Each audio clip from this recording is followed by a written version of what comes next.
suis Bruno Guillet, donc diplômé de Supagro Montpellier en tant qu'ingénieur agronome et œnologue. Donc je suis sorti de l'école en 2002, ça fait déjà quelques années. J'ai été embauché par Grèce Aéronologie en 2004. Donc c'est un de mes premiers boulots. J'avais fait diverses vinifications et missions courtes auparavant. Et donc Stéphane m'avait embauché dans le but de régler des déséquilibres qu'il constatait sur les vins qui étaient vinifiés par le laboratoire et conseillés par le laboratoire. Et donc en fait, on a commencé tout de suite à travailler sur la base de données du laboratoire, à l'étoffer, et avec un groupement de vignerons clients, on a commencé à développer des techniques, des choses adaptées à l'Alsace pour savoir ce qui se passait dans les vignes de la clientèle.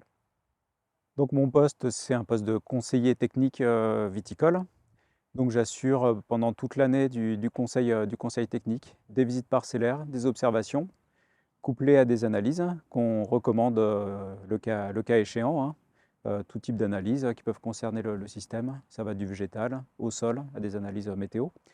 Et après, pendant la période des vendanges, je suis aussi, vu que j'ai la double casquette ingénieur agro et œnologue, je fais des suivis de vinification aussi en clientèle. Avec souvent la première phase dont je m'occupe le plus, c'est l'analyse des mous, parce qu'elle fait le lien direct entre la vigne et la vinification, les vins. Alors les clients viennent nous voir pour différents questionnements, différents questionnements qu'ils peuvent avoir. Ça va quand même souvent tourner autour de la nutrition des parcelles, les parcelles qui tendent à s'affaiblir un peu, hein, avec les modifications culturales, le changement climatique. Et donc ce qu'on va faire au niveau du laboratoire, c'est savoir quels sont les besoins, quelles sont les choses, les paramètres qui sont les plus affectés dans leur vigne pour répondre à ces problématiques par des corrections ou des adaptations culturales. Donc ça peut être des adaptations en termes de nutrition, donc nutrition en termes d'engrais, des adaptations en termes d'entretien du sol, en termes d'équilibre des vignes, et aussi en termes de réserve hydrique. On travaille beaucoup ces dernières années sur la partie comment dépenser moins d'eau ou économiser le plus possible d'eau de manière à ce que la vigne elle soit déjà pas trop affaiblie déjà quand survient le stress hydrique qui est de plus en plus fréquent depuis 10 ans en fait, hein. Depuis 2015, les stress hydriques concernent plus de 3 millésimes sur 4, on va dire. Au niveau du laboratoire, donc nous avons à cœur d'être tenus au courant et de nous tenir au courant de tout ce qui se passe dans le milieu, hein, que ce soit au niveau des techniques, des méthodes, des nouveautés. Donc on va faire un certain nombre de formations, hein, que ce soit des choses assez pratiques, comme des trucs beaucoup plus fondamentaux. Donc par exemple, là, avec Anne, nous allons faire une formation sur la biologie, la dynamique organique des sols, donc proposé par Célesta Lab, hein, qui est le labo leader dans le sud de la France. Et donc effectivement, nous faisons régulièrement ce genre de choses pour ne pas perdre de contact et toujours savoir ce qui se fait à l'heure actuelle au niveau des différentes techniques qu'on peut utiliser, employer, méthodes d'analyse. Parce que bon, ça ne s'arrête pas aux études, hein, la science et les techniques évoluent, donc il faut sans arrêt se remettre un peu en question et apprendre des nouvelles choses.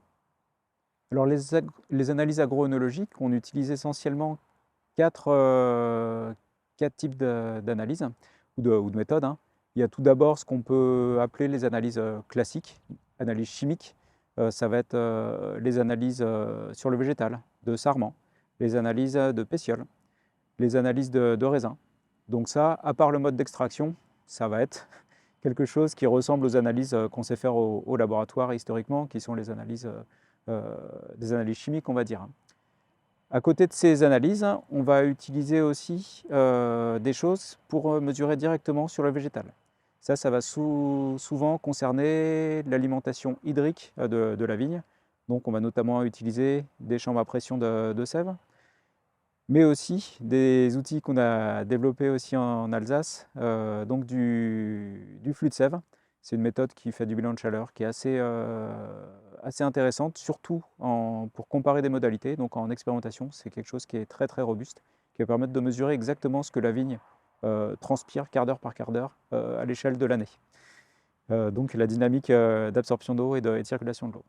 Et dernière chose sur laquelle j'avais fait travailler un stagiaire ingénieur agro aussi en 2018, c'est une technique de mesure de la température de canopée qui va mesurer l'élévation de température des vignes. Donc avec la différence avec la température externe, on va pouvoir savoir de combien s'élève, enfin comment est-ce que la vigne arrive à se réguler par sa propre transpiration. Donc voilà, ça c'est les mesures sur végétal. Après, il y a les mesures météo classiques. On a un réseau de stations météo qui vont nous servir à mesurer le paramètre pluviométrie, évapotranspiration du système. Et dernière, et non des moindres, c'est toutes les analyses piétons qui prennent beaucoup de temps, qui vont être les visites parcellaires. Alors souvent, on me dit que je me balade dans les vignes. En fait, dans les vignes, quand on est dans les vignes, j'observe énormément de choses.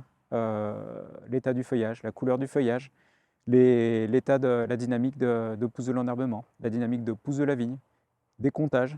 C'est souvent des choses assez pénibles, assez répétitives, mais qui au final, couplées à l'œil du technicien ou de l'ingénieur que je suis, ça va permettre de dresser beaucoup d'hypothèses sur l'état de la vigne. Puis j'aurais pu rajouter une dernière, une cinquième, qui sont les analyses ONO. J'ai dit qu'on faisait de l'agro-œnologie. Les analyses œnologiques font partie intégrante de l'analyse Viti pour moi, parce qu'on va pouvoir tirer tout un tas de choses de ce qui est analysé sur les raisins, mais aussi sur les vins, les déséquilibres minéraux, les déséquilibres acides, ce genre de choses. Donc voilà, un petit peu tout ce qu'on peut utiliser pour savoir ce qui se passe dans une vigne en fait. Donc effectivement, par rapport à ce que je vous disais tout à l'heure, les problématiques les plus actuelles que sont l'alimentation hydrique, azotée, mais on pourrait rajouter aussi potassique, sont les aspects qui influencent le plus l'évolution des vins depuis quelques années. Et donc, naturellement, nous suivons de très près tout ce qui se passe sur la vigne, sur les raisins, dans ces domaines-là. Donc on a mis en place un certain nombre d'adaptations culturales au niveau fertilisation. On a fait un certain nombre d'essais au niveau, par exemple, pulvérisation de produits en foliaire. Alors, je ne vais pas dévoiler grand-chose en disant que c'est très difficile d'agir sur l'alimentation de la vigne en général avec juste du foliaire. Ça ne marche pas très bien, surtout en bio en fait, où on n'a pas de produit qui assimile suffisamment bien l'azote.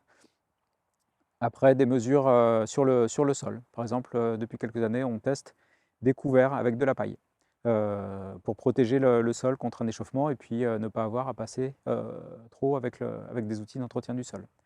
Ça, c'est le genre de choses qu'on met en place avec les vignerons pour savoir si c'est une bonne chose dans leur terroir ou non. Souvent, le vigneron veut aussi des résultats très rapides.